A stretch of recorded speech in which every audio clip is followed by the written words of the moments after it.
You are not lazy, you are not broken, and whatever is draining you right now, it has a name, an ancient one.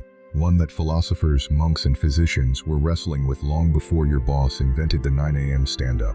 And here's the thing that caught me completely off guard when I first found it. The word they used doesn't mean what most people assume burnout means. It goes much deeper than that. By the end of this video, I promise that one word is going to reframe the way you understand exhaustion, and maybe change how you deal with it. But first, let's talk about something you've definitely felt before.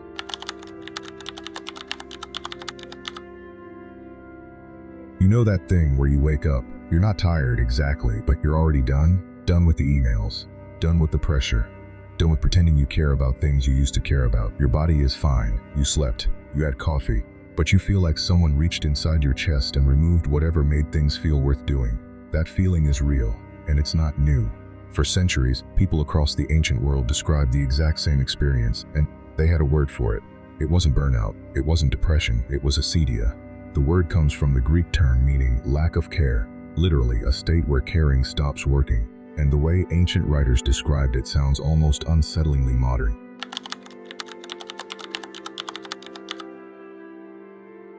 Acedia was first documented by a monk named Evagrius Ponticus in the 4th century. He wrote about it as one of the most dangerous spiritual and mental states a person could fall into. He called it the noonday demon, and that phrase is important. It didn't strike at night, when people were tired. It struck at noon, when they should have been most alert, most capable, most present. That detail alone should hit differently. Because burnout from ancient Greek philosophy wasn't just physical exhaustion. It wasn't "I worked too many hours." It was a kind of inner hollowing, a withdrawal of meaning. You could be standing in the middle of your life, perfectly healthy, with every resource you need, and still feel an overwhelming compulsion to just stop. Not because you were tired, because nothing felt real enough to justify the effort. Here's where it gets even more interesting.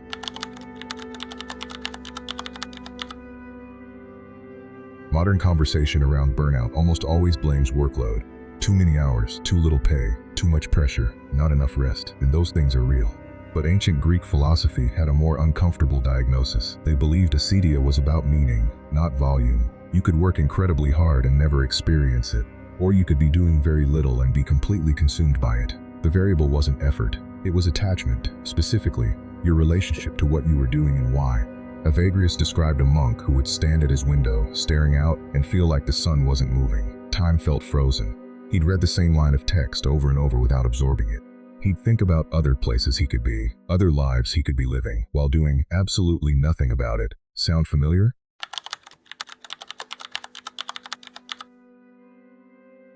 This is the part most people miss, and it matters a lot for how you actually recover from mental exhaustion. Burnout, in the clinical sense, is depletion. You gave too much, and the well ran dry. The fix, at least in theory, is rest and recovery. You step back, you refill, you return. Acedia is different. You can rest for weeks and still feel it. You can take a vacation and come home emptier than when you left. That's because acedia is not about energy levels, it is about purpose. It's a disconnection from the thing that made the effort feel worth it in the first place. Think about it this way. Imagine a musician who hasn't played in years. Not because they lost the ability, but because they lost the feeling. They sit at the piano and they can still play, technically.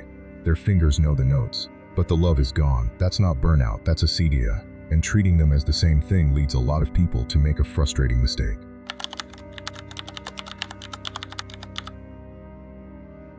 They rest when they need reconnection. They take a break when what they actually need is a reframe. Time off from something you have stopped caring about doesn't make you care again. It just gives you more time to notice that you don't. And then, you go back refreshed, physically but still hollow. And you feel even more confused about why rest didn't fix it. Ancient Greek philosophy on mental exhaustion pointed to something the modern wellness industry largely ignores. You don't recover by stopping. You recover by rediscovering the original spark. You have to go back to the why, or build a new one. Evagrius himself wrote that the remedy for acedia was staying, not escaping. Staying with the discomfort, staying with the task, and deliberately looking for what was still alive in it. Now that might sound harsh, but here's why it's actually kind of useful.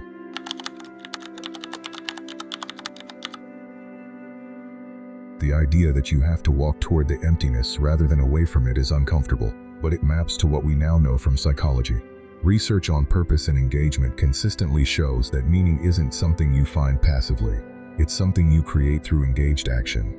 When you detach from your work, your relationships, your creative projects, even for good reasons, Reconnection doesn't happen on its own, you have to generate it. This is actually what makes burnout recovery feel so confusing for a lot of people.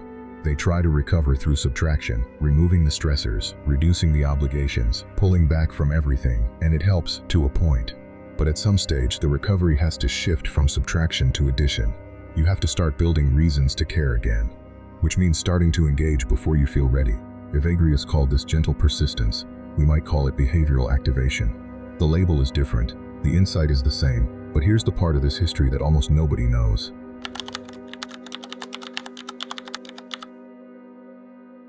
For roughly 1,000 years, acedia was considered one of the most serious conditions a human being could face. It appeared in religious texts, philosophical treatises, early medical writing. It was taken seriously.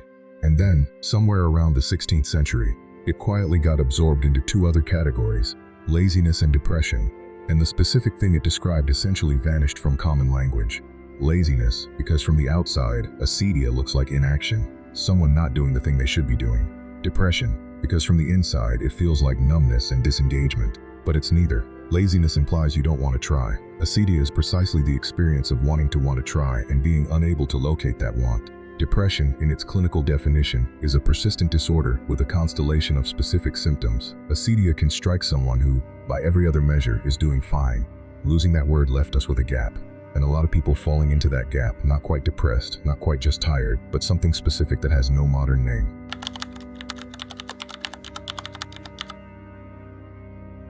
Here is the reframe this whole video has been building toward. If you have ever felt that particular hollowness, not exhausted, not sad, but somehow untethered from everything you're supposed to care about, you were not broken, you were not weak, you were not uniquely failing at the modern project of being a functional human being. You were experiencing something ancient philosophers identified, named, and wrote entire treatises about. And they named it not to shame the people who felt it, but to distinguish it clearly from its neighbors, so that it could be treated on its own terms, not as laziness, not as weakness, not as depression, as its own thing with its own specific cause and its own specific path out. And that path, they said, begins with recognition. You cannot recover from something you haven't named.